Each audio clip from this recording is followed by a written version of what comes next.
انہوں نے بتایا کہ بیٹا پیدا ہوا ہے تو ایک مرتبہ پوچھا مولا نے کہ میرا پوتا کیسا دکھتا ہے اور بچہ کیسا ہے، تو اس نے کہا بہت ہی حسین نظر آتا ہے اور اس بچے کی آنکھیں بہت زیادہ خوبصورت ہیں۔ اور امام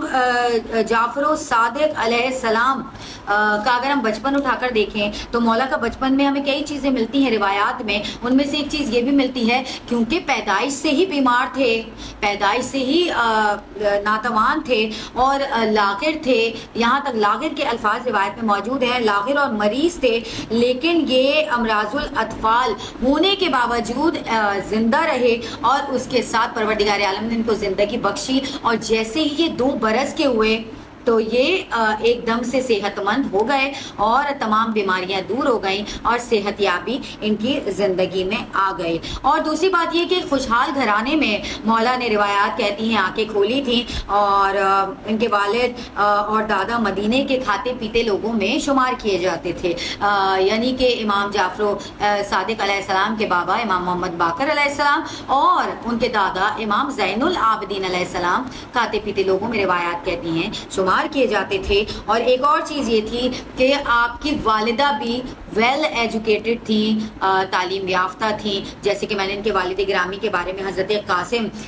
بن محمد بن ابی بکر کے بارے میں نے بتایا کہ وہ شاگرد تھے امام زین العابدین علیہ السلام کے، اور انہوں نے علم حاصل کیا تھا، اور ویسے ہی تربیت اپنے گھرانے میں اپنے بچوں کو دے رہے تھے، اور اپنی بیٹی کو بھی اتنا زیادہ علم دیا تھا کہ بی بی جب شادی ہو کر آئی ہیں امام محمد باقر علیہ السلام کے ساتھ، باقر العلوم علیہ السلام کے ساتھ، کہ جیسے کہ خود امام محمد باقر علیہ السلام ایک علم کا دریا تھے، ویسے ہی جناب ام فروا کے لیے ملتا ہے کہ یہ ویل ایجوکیٹڈ تھیں، تعلیم یافتہ تھیں، بڑی دانش مند تھیں، بڑی با سلیقہ تھیں۔ خود امام جعفر الصادق علیہ السلام فرماتے ہیں کہ میری والدہ محترمہ جو تھیں وہ با تقویٰ تھیں اور وہ با کردار تھیں، اور پروردگار با تقویٰ اور با کردار لوگوں کو جو ہے وہ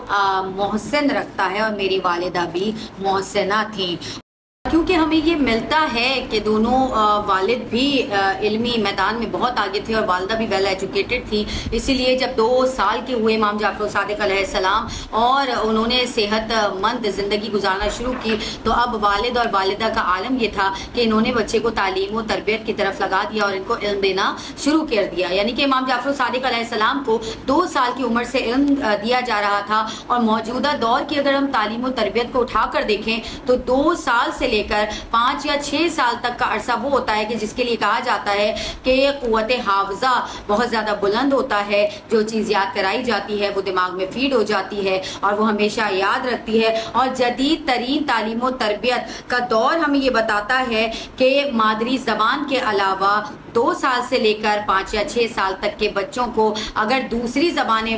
سکھائی جائیں تو 2 سے 3 زبانیں بچہ بڑی آسانی کے ساتھ سیکھ جاتا ہے۔ اور اب ہم بات کریں گے زمانہ طالب علمی کی، تو جس وقت امام جعفر الصادق علیہ السلام کا زمانہ طالب علمی تھا، ویسے تو مولا علی علیہ السلام نے اپنی زندگی میں بہت زیادہ علم کو پھیلایا اور پھیلانے کی کوشش کی، اور یہاں تک کہ لوگوں کو اس طرح راغب بھی کیا کہ علم کے حصول کے لیے لوگ زیادہ سے زیادہ راغب ہو جائیں، جس کی ایک وجہ یہ بھی تھی کہ لوگوں کو راغب کیا جاتا تھا لیکن لوگ راغب نہیں ہوتے تھے، جس کی وجہ یہ تھی کہ خشک طرز تعلیم اس زمانے میں ہوا کرتا تھا، اور جو جدید طرز تعلیم ہے جسے ہم جدید طرز تعلیم ماڈرن طرز تعلیم کہتے ہیں، وہ ایکچولی ماڈرن طرز تعلیم نہیں ہے، بلکہ امام جعفر صادق علیہ السلام نے اپنے زمانے میں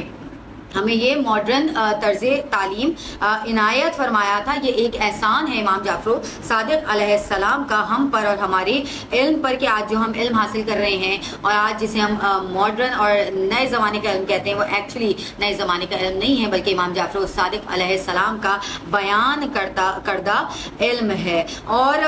اس خشک طرز تعلیم کی وجہ سے لوگ علم کی طرف راغب نہیں ہوتے تھے، جب تک امام جعفر صادق علیہ السلام نے طرز تعلیم کو نہ بدلا اس وقت تک وہی خشک طرز تعلیم جو تھا وہ چلتا رہا۔ اور مدینے کی اسی مسجد میں کہ جس میں محمد مصطفیٰ صلی اللہ علیہ وآلہ وسلم اور ان کے حضرات اصحاب نے جب ہجرت کی تھی اور وہاں پر آ کر مسجد کو تعمیر کیا تھا، اسی مسجد کو امام محمد باقر علیہ السلام نے جو ہے یونیورسٹی بنا دیا تھا، ایک ادارہ تشکیل دے دیا تھا، اور وہیں بیٹھ کر علم دیا کرتے تھے، اور وہاں پر علم نحو کی تعلیم دی جاتی تھی، علم الرجال کی تعلیم دی جاتی تھی، بایوگرافی لوگوں کو سمجھائی جاتی تھی، اور عربوں کے ادب میں امام جعفر الصادق علیہ السلام کے زمانے تک نثر کا وجود نہیں تھا۔ نظم کا تو وجود تھا، نثر کا وجود نہیں تھا۔ امام جعفر الصادق علیہ السلام کے زمانے تک، یہ تاریخ اور روایات کہتی ہیں، ہمیں ضرور پتہ ہونا چاہیے کہ کتنے ادبی لوگ تھے، اور عرب کا تو زبان اور عرب کی جو لینگویج تھی اور ادب تھا، علم و ادب میں بہت زیادہ اعلیٰ مانے جاتے تھے، اور ان کے شعراء اپنے علم پر فخر کرتے تھے، اور یہاں تک فخر کرتے تھے کہ ایک رسول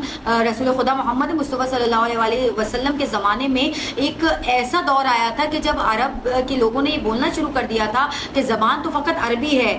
باقی جتنی بھی لینگویجز اس دنیا میں بولی جاتی ہیں وہ لینگویجز ہی نہیں ہیں، بلکہ وہ سب گونگے ہیں۔ اگر زبان کوئی ہے تو وہ عربی ہے، کیونکہ اتنی فصاحت و بلاغت عربی میں، اتنا علم و ادب عربی میں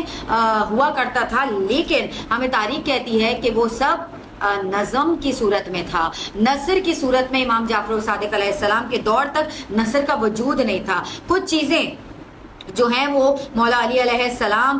نے اپنی زندگی میں لکھی تھی نثر کے حوالے سے، جو کچھ لکھا، لیکن وجود میں جب نثر آئی تو وہ امام جعفر الصادق علیہ السلام کے دور میں آئی۔ اچھا دیکھیے دور کیسا تھا کہ جو طلبہ امام محمد باقر علیہ السلام کے درس میں حاضر ہوتے تھے، کیونکہ کتابیں موجود نہیں تھی، کتب موجود نہیں تھی، بغیر کتابوں کے امام محمد باقر علیہ السلام انہیں درس دیا کرتے تھے، اور جو ذہین طلبہ ہوتے تھے وہ ان دروس کو جو ہے وہ یاد کر لیا کرتے تھے، اور گھر جانے کے بعد ایک پیپر پر اتار لیا کرتے تھے۔ پیپر بہت قیمتی ہوتا تھا، کاغذ بڑا نایاب ہوتا تھا، بڑی مشکل سے وہ کاغذ بنتا تھا، بڑی مشکل سے وہ کاغذ ملتا تھا، بڑا مہنگا ہوتا تھا، اور پھر ان کے شاگرد ان کاغذوں کی اتنی حفاظت کرتے تھے کہ کہیں وہ کاغذ ضائع نہ ہو جائے، خراب نہ ہو جائے۔ دیکھیے جو چیز آسانی سے مل جاتی ہے اس کی قدر نہیں ہوتی، لیکن طالب علموں نے، یہ طالب علم بہت اچھے طریقے سے جانتے ہیں کہ جب وہ کسی چیز کا علم حاصل کرتے ہیں تو وہ چاہتے ہیں کہ ہم اسے اپنی نوٹ بک میں ہم جو ہے اس کو نوٹ کر لیں، کہیں ایسا نہ ہو ہم بھول نہ جائیں۔ اور یہی طریقہ ہمیں مولا علی ابن ابی طالب علیہ السلام نے فرمایا، انہوں نے فرمایا کہ علم کو لکھ کر قید کرو،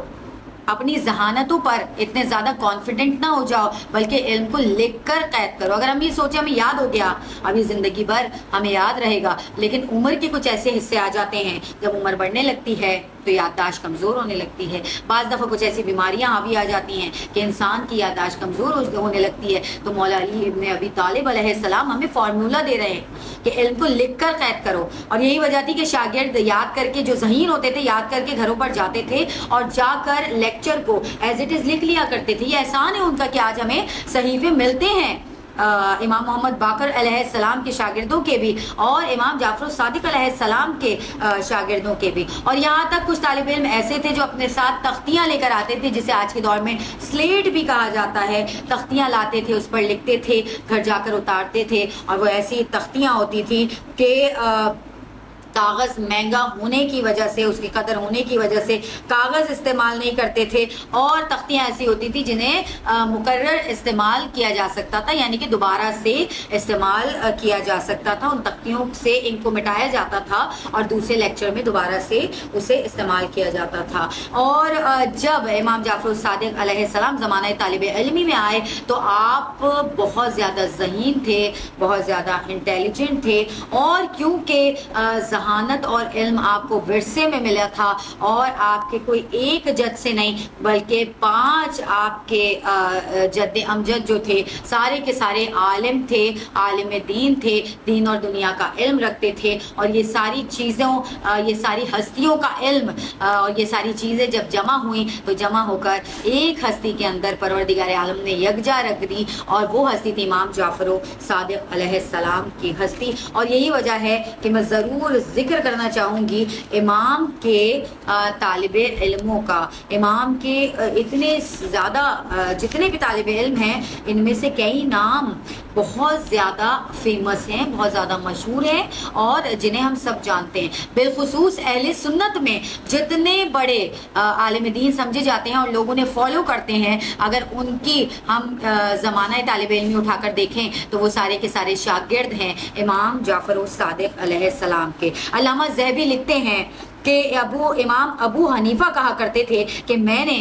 شاگرد تھے امام جعفر الصادق علیہ السلام کے اور اہل سنت کے بہت معتبر شخصیت ہیں. انہوں نے فرمایا کہ لکھا کرتے تھے کہ میں نے امام جعفر الصادق علیہ السلام سے بڑھ کر علم دین کا عالم کسی دوسرے کو نہیں پایا. اور امام مالک جو دوسرے شاگرد ہیں امام جعفر الصادق علیہ السلام کے, اور یہ بھی ایک بہت بڑے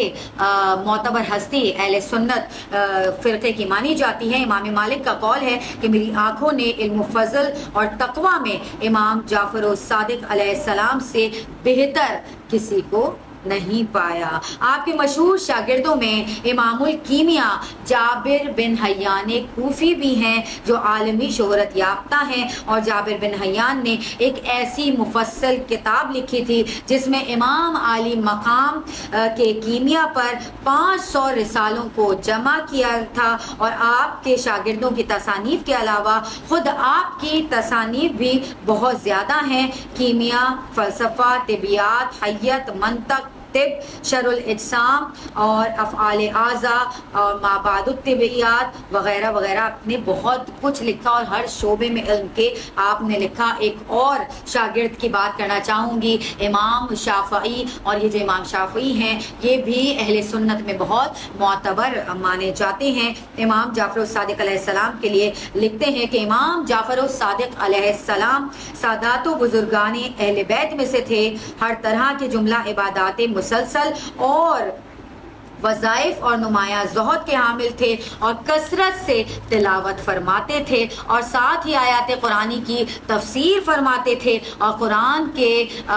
بے حرب قراء جو جواہر تھے انہیں نکال کر پیش کیا کرتے تھے اور عجیب و غریب نتائج اخذ فرماتے تھے. اور آپ کی زیارت آخرت کی یاد دلانے والی اور آپ کا کلام سننا اس دنیا میں زہد اور آپ کی ہدایت پر عمل کرنا حصول جنت کا باعث تھا. آپ کی نورانی شکل گواہی دیتی تھی کہ آپ خاندان نبوت میں سے ہیں اور آپ کی پاکیزگی بتاتی ہے کہ آپ کی نسل رسول خدا محمد مصطفیٰ صلی اللہ علیہ وآلہ وسلم سے ہے. آپ سے اماموں اور علماء کے اعلام کی ایک جماعت نے حدیثیں نقل کی ہیں اور علوم حاصل کیے ہیں جیسے یحییٰ بن سعید انصاری, ابن سری, مالک بن انس, سفیان ثوری, ابن عینیہ, شعبی, ابو حنیفہ, ایوب سختیانی وغیرہ. ہم اور یہ لوگ اس شرف استفادہ اور نسبت فضیلت پر فخر کرتے ہیں. اور یہ امام جعفر الصادق علیہ السلام کے فیوز کا ہی تصدیق ہے کہ پروفیسر ہٹی جیسا شخص جابر بن حیان کو ایشیا اور یورپ میں فادر آف کیمسٹری کہہ کر پکارتا ہے. دیکھیے شاہ عبدالعزیز محدث دہلوی اپنی کتاب تحفہ اثناء عشریہ میں لکھتے ہیں کہ امام ابو حنیفہ ہمیں حضرت امام جعفر الصادق علیہ السلام کی محبت و خدمت پر افتخار کرتے تھے اور کہتے تھے کہ اگر یہ 2 برس نہ ہوتے جو خدمت امام جعفر الصادق علیہ السلام میں گزارے ہیں تو میں ضرور ہلاک ہو جاتا. امام جعفر الصادق علیہ السلام اور دیگر ائمہ اہل بیت سے حضرت ابو حنیفہ کی عقیدت کا یہ عالم تھا کہ مشہور روایت ہے کہ جب کبھی ابو حنیفہ امام جعفر الصادق علیہ السلام سے کلام کیا کرتے تھے تو کہتے تھے کہ آپ پر میری جان قربان ہو, اور اسی حقیقت سے منصور دوانقی بھی خوب واقف تھا اور جناب ابو حنیفہ کو منصور کا یہ روب و دبدبہ بھی اس عقیدت مندی سے باز نہ رکھ سکا. چنانچہ شاہ عبدالعزیز محدث دہلوی یہ لکھتے ہیں کہ جب محمد نفس زکیہ نے خروج کیا تو دونوں نے، منصور عباسی نے حضرت امام ابو حنیفہ سے پوچھا کہ اے نعمان، تمہارے علم کے ماخذ کون کون لوگ ہیں؟ تو ابو حنیفہ نے جواب دیا، میں نے علم علی علیہ السلام کے اصحاب اور علی علیہ السلام سے اور عبداللہ بن عباس کے صحابیوں اور ابن عباس سے لیا۔ یہ کس طرح خوبصورتی کے ساتھ امام ابو حنیفہ نے حق گوئی کا اظہار کیا کہ ان کا ماخذ علم صرف باب مدینۃ العلم علی مرتضی علیہ السلام ہے، کیونکہ عبداللہ بن عباس رضی اللہ تعالی عنہ تو مسلمہ طور پر جناب امیر علیہ السلام کے شاگردوں میں شمار ہوتے تھے اور جناب امیر علیہ السلام کے شاگرد تھے۔ اور اس کے علاوہ میں یہ بیان ضرور کرنا چاہوں گی کہ آخر میں کہ امام جعفر الصادق علیہ السلام نے کون کون سی علوم تھے کہ جن پر تعلیم دی ہے، یعنی کہ آپ کے لیکچرز کن کن علوم پر پائے جاتے ہیں۔ انسان کی تخلیق یعنی علم الابدان، اناٹمی، جو انیٹمی ہم آج بھی پڑھتے ہیں میڈیکل سائنس میں، اس پر امام جعفر الصادق علیہ السلام کا ایجاد کردہ یہ علم ہے۔ فعلیات یعنی فزیولوجی اور انسان کی زندگی کے بعض حیران کن پہلوؤں پر روشنی ڈالی ہے، اور دوسرے لیکچر میں علم حیاتیات یعنی بایولوجی پر، باٹنی پر، زولوجی پر، برڈز یعنی پرندوں کے اوپر، حشرات الارض یعنی کیڑوں مکوڑوں کے اوپر، کون سے کیڑے مکوڑے زمین کے اندر ہیں، کون سے کیڑے مکوڑے زمین کے باہر ہیں، وہ کیسے رہتے ہیں، وہ کیا کرتے ہیں، ان کی زندگی کا کیا مقصد ہے۔ مجھے اجازت دیجیے، اللہ حافظ و نگہبان۔